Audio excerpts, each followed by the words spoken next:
ہاں جناب عثمان بھائی، السلام علیکم۔ وعلیکم السلام، آواز آ رہی ہے حسن بھائی؟ الحمدللہ رب العالمین۔ بگ فین حسن بھائی۔ میں تھینک یو۔ کہاں سے کال کیا آپ نے بھائی؟ کہاں ہیں؟ میں برمنگھم میں ہوں حسن بھائی۔ اللہ آپ کو سلامتی عنایت فرمائے عثمان بھائی، حکم کریں، کیا کیسے تشریف لانا ہوا؟ سب سے پہلے تھینک یو کرنا تھا، آپ کی وجہ سے اہل بیت سے بہت زیادہ محبت پہلے بھی تھی لیکن بہت زیادہ الحمدللہ بڑھ گئی، معرفت الحمدللہ۔ بہت زیادہ بڑھ گئی۔ ہم، آپ نے انٹروڈیوس کرایا بہت زیادہ، تھینک یو سو مچ عثمان بھائی کا، ہم۔ تھینک یو سو مچ۔ اور ایک دو کوشچن تھے حسن بھائی۔ جی جی حکم۔ میں نے یہ پوچھنا تھا کہ جو اہل سنت کی حدیث ہے ان میں کانٹراڈکشن کیوں آیا، اور اگر کانٹراڈکشن آیا ہے تو انہوں نے فضائل والی حدیث کیوں لی، دوسری حدیث پڑھ کے بھی ان کا عقیدہ چینج کیوں نہیں ہوا؟ تو یہ ان کی احادیث جو ہے نا، وہ تو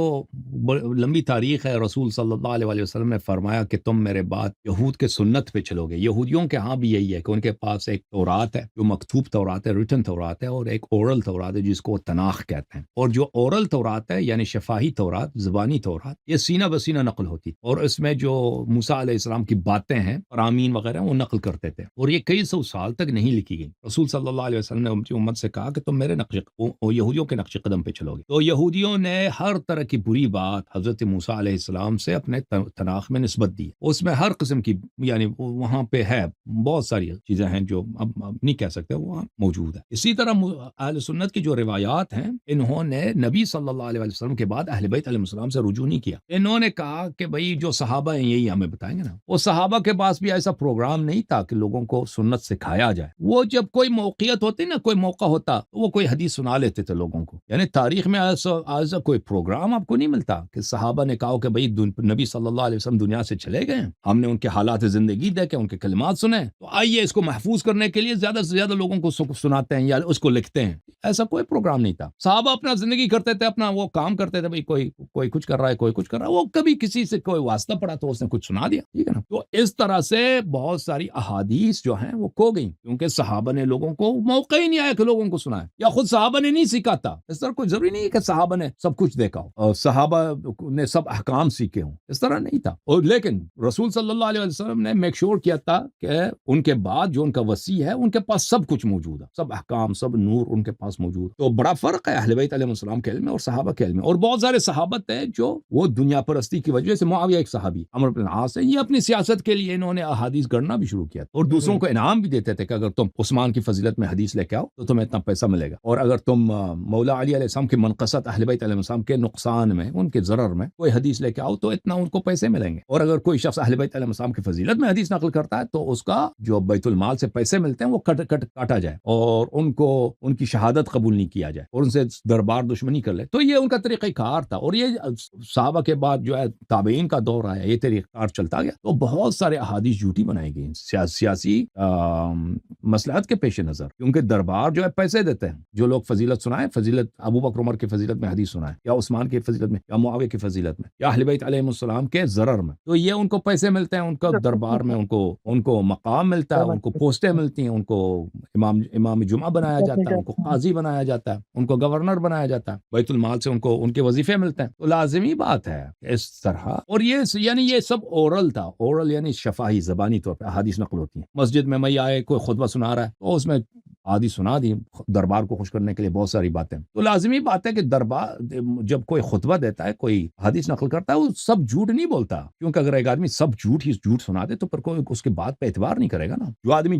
لوگوں کو دھوکہ دینا، مثلا دھوکہ دینا چاہتا ہے، وہ کوئی بیوقوف ہوگا جو جھوٹ پہ جھوٹ بنائے گا، اس طرح تو نہیں ہوگا نا۔ وہ بہت ساری صحیح باتیں بتائے گا کہ بھائی میں نے ابو ہریرہ سے سنا، رسول صلی اللہ علیہ وسلم جاتے تھے تو اس طرح جاتے تھے، رسول صلی اللہ علیہ وسلم کھانا اس طرح کھاتے تھے، رسول صلی اللہ علیہ وسلم نماز میں یہ سورہ پڑھتے تھے، رسول صلی اللہ علیہ وسلم نے فرمایا کہ یہ سورہ پڑھو تو اتنا ثواب ہے۔ وہ صحیح بتائے گا، لیکن بیچ میں وہ آخر میں کچھ مارے گا نا اپنی فائدے کی بات، کیونکہ اگر سب جھوٹ بولے تو پھر کوئی پر لوگ نہیں سنیں گے نا، کوئی دھوکہ نہیں کہے گا۔ اور یہ طریقہ آپ سن لیں کہ نسل بنسل چلتا گیا، جنریشن آفٹر جنریشن، اور احادیث نہیں لکھی جاتی تھی کہ فلانے نے فلانے سے سنا، فلانے نے فلانے سے سنا، اور لوگوں کی یہ جرأت بھی نہیں ہوتی تھی نا کہ جو احادیث حکومت کے خلاف ہو، یا مثلا معاشرے میں لوگ رہتے تھے وہاں پہ تعصب بڑا ہوتا تھا۔ ابھی آپ سمجھتے ہیں نا لوگ متعصب ہیں، جب آپ جاتے ہیں مثلاً اہل حدیث کے مدارس میں جاتے ہیں، اہل حدیث کا جو محلہ ہوتا ہے وہاں پہ آپ جو ہے نا اہل حدیث کے طور پہ نہ چلے نا تو لوگ آپ کو ایسے نظر سے دیکھتے ہیں کہ کیا ہوا بھائی، یہ آدمی غلط ہے، یا اور اگر وہاں پہ آپ رہیں مثلاً ایک دفعہ آپ وزٹ کرتے ہیں نا ان کے محلے پہ، وہ الگ بات ہوتا ہے، ان کے مسجد میں نماز پڑھنے کے لیے جاتے ہیں، لیکن اگر آپ کی رہائش ہے ایک جگہ ہے جہاں پہ سب کیا ہے اہل حدیث ہیں سب وہاں پہ، تو پھر وہاں پہ آپ کو رہنا مشکل ہوگا، ان سے آپ مخالفت نہیں کر سکیں گے، یعنی آپ کی اگر جو اندر کی باتیں بھی ہیں نا ان کو ناراض نہ ہو جائیں اس طرح وہ نہیں آپ ظاہر نہیں کریں گے۔ تو اس زمانے میں ابھی تعصب جیسے آپ دیکھتے ہیں نا پاکستان میں مولویوں کی تعصب ہے، اس زمانے میں تعصب بڑا شدید تھا، یعنی اگر آپ دوسری صدی میں چلے جاتے سنہ 140 150 160 170 اس زمانے میں جہالت مسلمانوں میں اور تعصب بہت شدید ہوتا تھا، کس کے خلاف؟ اہل بیت علیہ السلام کے خلاف اور اہل بیت علیہ السلام کی شیعوں کے خلاف تعصب بڑا شدید ہوتا تھا جہالت کی وجہ سے، اور شیخین کی فضیلت سنانے کے لیے اس کی بڑا اور اس زمانے میں بہت سارے علماء تھے، روات احادیث تھے جو حقیقت کو جانتے تھے اور ان کے لیے بڑا مشکل ہوتا تھا زندگی کرنا اور باتوں کو نقل کرنا، اور وہ اکثر اسی تعصبات کی وجہ سے وہ معاشرے میں علمی معاشرے میں ان کا مقام نہیں بنتا تھا، کیونکہ لوگ ان پہ ٹپے لگاتے تھے نا، یا مثلا سفیان ثوری ہے، اس طرح اوزاعی ہے، یہ لوگ کہتے تھے بھائی فلانی شخص جو ہے وہ بدعتی ہے، یا صحابہ کے متعلق وہ اچھی نظر نہیں رکھتا، یا وہ رجعت پہ عقیدہ رکھتا ہے، یا وہ رافضی ہے، پھر بات ختم، ٹپا لگ گیا تو پھر اس کے حدیث نقل نہیں ہوتی۔ تو اہل سنت کا جو پھر یہ چلتا گیا طریقہ کار، جب سنہ 200 آیا 220 کتابیں لکھنے شروع ہو گئی نا، جیسے بخاری مسلم یا احمد حنبل کی کتابیں، ترمذی وغیرہ، تو اس زمانے تک جب پہنچا نا تو یہ سینسرشپ کا ایک اور جھوٹی احادیث فیبریکیٹ کرنے کا ایک بہت لمبی پروسیس کے بعد یہ کتابیں لکھی گئی ہیں، ٹھیک ہے نا، تو اس میں آپ کو کانٹرڈکشن بہت ملے گا اور اس میں مسنگ پارٹس بہت ملیں گے کہ بہت ساری اہم باتیں ہیں وہ نہیں ہے، مثلا اذان پہ ایک حدیث بھی نہیں ہے جو ان کے پاس احادیث ہے اذان پر، سب جو ہے نا اس کے اذان کے الفاظ اور ہیں یہ ابھی جو مسلمان اذان دیتے ہیں نا اہل سنت کے پاس حدیث نہیں ہے اس پہ، یا مثلا رسول صلی اللہ علیہ وسلم نماز کس طرح پڑھتے تھے اس کے ان کے پاس مثلا اس طرح واضح احادیث کی جس طرح ہونی چاہیے نہیں ہے، اور قرآن مجید کی تفسیر ہے مثلا اس احادیث کچھ بھی نہیں ہے، رسول صلی اللہ علیہ وسلم کے جو مغازی ہیں جنگوں پہ وہ گئے ہیں ان جنگوں میں کیا ہوا ہے ان میں احادیث ان کے پاس بہت کم ہے، وہ نہایت ہی کم ہے۔ مکے کے حالات کیا ہے، مثلا 13 سال پیغمبر صلی اللہ علیہ وسلم مکے میں تھے، اس زمانے میں انہوں نے کیا کہا، وہ احادیث نہ ہونے کے برابر یعنی مسنگ پارٹس بہت زیادہ ہیں، خطبے کو ایک خطبہ بھی نقل نہیں کیا، اہل سنت کی کتابوں میں ایک خطبہ بھی نہیں ہے پیغمبر صلی اللہ علیہ وسلم کا، ان کا خطبہ، یعنی وہ ہمیشہ روزانہ اسپیچ دیتے تھے نا، اسپیچ کو یہ حجۃ الوداع کی جو خطبۃ الوداع ہے یہ نقل نہیں ہے، یہ مختلف احادیث جو نقل ہوئی نا خطبہ ان سب کو کسی نے بعد میں ملا دیا خطبۃ الوداع بن گیا، الا خطبۃ الوداع ان کے پاس پورا خطبہ کوئی نہیں ہے۔ تو اس طرح ان کے احادیث جو ہے نا، یہ اگر آپ ان کے حدیث کے تاریخ میں چلے جائیں، ان کے احادیث نہایت ہی غیر معتبر ہیں، اور جس چیز کو یہ صحیح کہتا ہے نا وہ نہایت ہی غیر معتبر ہوتا ہے۔ اب اس کی دلائل کیا ہیں کہ ان کا احادیث کریڈیبل نہیں ہے، غیر معتبر ہے، اور جس چیز کو یہ صحیح کہتے ہیں، کیونکہ یہ کس کو صحیح کہتا ہے نا، یہ جرح و تعدیل پہ چلتا ہے ان کا کام کہ فلانی مجروح ہے، یہ جب جرح کرتے تھے نا ان کے جرح اکثر جو ہوتا تھا تعصب کے بنا پر ہوتا تھا۔ ایک شخص ہے مثلا ابھی ہمارے زمانے میں دیکھیں نا، ایک شخص مولوی ہے دیوبندی ہے، اگر وہ دیوبندیوں کے عقیدے کے مطابق بات کرے اور مثلا شیعوں پہ تان کرے بریلویوں پہ تان کرے تو وہ اہل حدیث وہ آپ ان کے دیوبندی جو اس کی تعریف کریں گے نا، اگر وہی شخص انصاف کرے اور کہہ دے کہ بھئی اس مسئلے پہ بریلوی حق پر ہے، اس مسئلے پہ اہل حدیث حق پر ہے، اس مسئلے پہ ابو حنیفہ کے فتوے کو میں نہیں مانتا، تو دیوبندی اس کو تو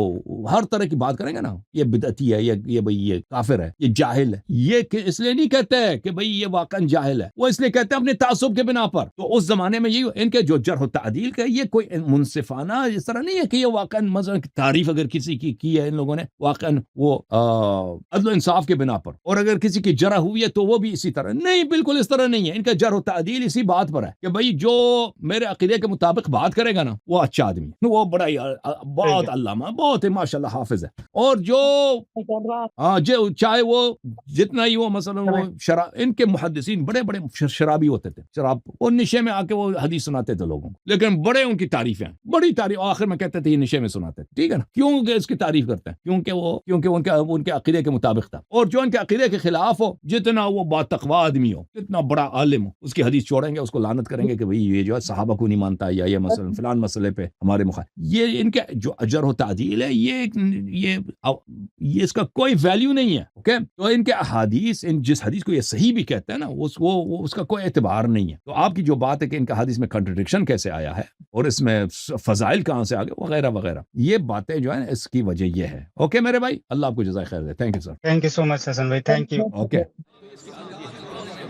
جھوم جاؤ شیو, جھوم جاؤ, پرواز کرو, کیوں فخر سے سر اٹھا, کیونکہ اللہ تعالیٰ نے تمہیں انتخاب کیا. صراط حق پر صرف تم ہو, صراط ایمان پر صرف کیا, کیونکہ اللہ تعالیٰ نے تمہیں انتخاب کیا. صراط حق پر صرف تم ہو, صراط ایمان پر صرف